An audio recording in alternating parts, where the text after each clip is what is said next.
Europe 1. Le grand direct des médias, Guillaume Janton. Et place au décryptage média de notre spécialiste Caroline Bonacossa. Bonjour Caroline. Bonjour Guillaume, bonjour Carole. Bonjour Et Caroline. ce matin, on s'intéresse donc à l'information de France 2. La chaîne repense son offre cette rentrée et prend des paris risqués. Alors quels sont-ils ? Eh bien, ils sont nombreux. On peut carrément parler d'une petite révolution. À tout seigneur, tout honneur. On commence par le 20h de la semaine.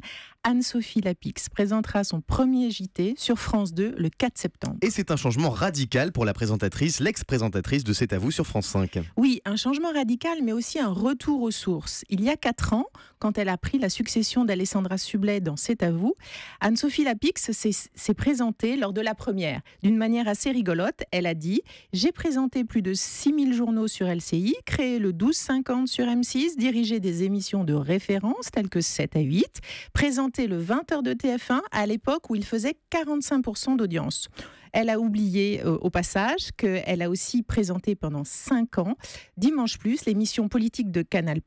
Elle recevait les yeux dans les yeux des ténors pour des interviews sans concession qui lui ont d'ailleurs valu le prix Philippe Caloni du meilleur intervieweur en 2012. France 2 a donc recruté une pro de l'info, mais en quoi ce pari est-il risqué, Caroline ? Alors, c'est clairement la bonne personne, mais la question c'est est-ce que c'est le bon moment ?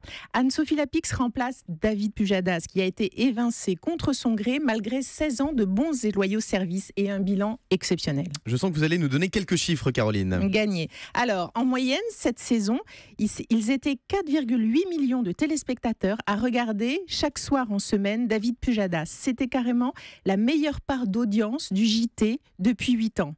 En 2013, les téléspectateurs étaient 17,9% à regarder son JT.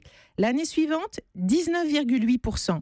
L'année suivante, 20,7%. Et cette année, 20,6%. Autant dire qu'il s'agit d'une progression remarquable du JT, alors que les audiences de celui de TF1 s'érodent. Alors comment percevoir cette décision de la part de Delphine Ernotte, Caroline ? Mais en fait, on peut voir soit le verre à moitié plein et se dire c'est un parti pris de Delphine Ernotte. Elle profite des excellentes audiences pour imposer une femme aux 20h. On sait son agacement face à l'omniprésence des hommes blancs de plus de 50 ans à l'antenne.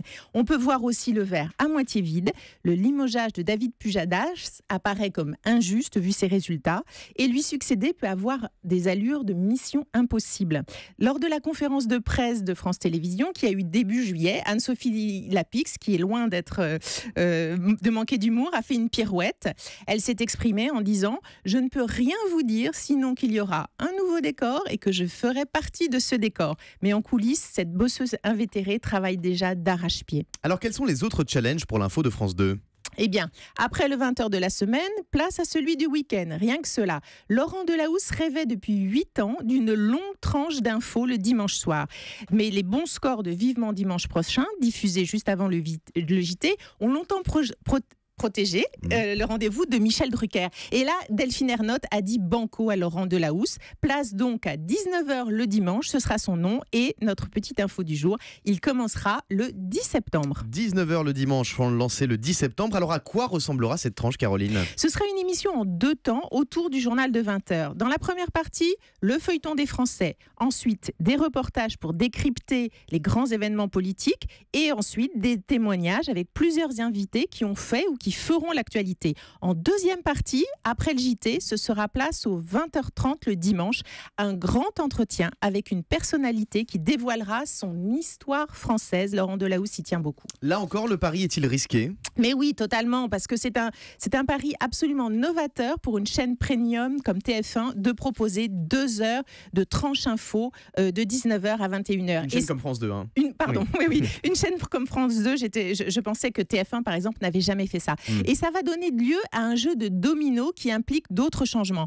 Laurent Delahousse va être déchargé du JT du 13h du week-end. C'est donc Leïla Kadour, sa joker actuelle, qui en hérite définitivement. Elle le remplacera aussi pour cette nouvelle session d'info ? Et non, le joker du 19h le dimanche est bien connu du côté d'Europe 1. Si je vous dis qu'il animait la matinale jusqu'en juillet, Thomas Soto, bien sûr. Gagné, c'est lui qui donc, une fois par mois, remplacera Laurent Delahousse pour ce 19h le dimanche. Le journaliste journaliste à la montre orange prend les rênes aussi de compléments d'enquête, et c'est la dernière nouveauté pour les magazines d'info. Le magazine était présenté depuis 2014 par Nicolas Poincaré, et on peut noter 2 petits changements. Complément d'enquête et devient hebdomadaire, alors qu'il était quasiment mensuel cette année en raison de l'actualité électorale. Et d'autre part, complément d'enquête sera diffusé 1 heure plus tôt, puisque Envoyé spécial, qui durait pendant 2 heures le jeudi, passe maintenant durait 3 heures. Et passe à 2 heures, passe à 2 heures, donc complément d'enquête sera diffusé plus souvent et plus tôt. Et pour conclure, on peut dire que si la chance sourit aux audacieux, eh bien on espère que ce sera le cas pour France 2. Merci beaucoup Caroline Bonacossa, une formule raccourcie donc d'Envoyé spécial la saison prochaine sur France 2, et on découvrira donc cette nouvelle formule de complément d'enquête hebdomadaire présentée par Thomas Soto. Merci beaucoup Caroline pour ce décryptage.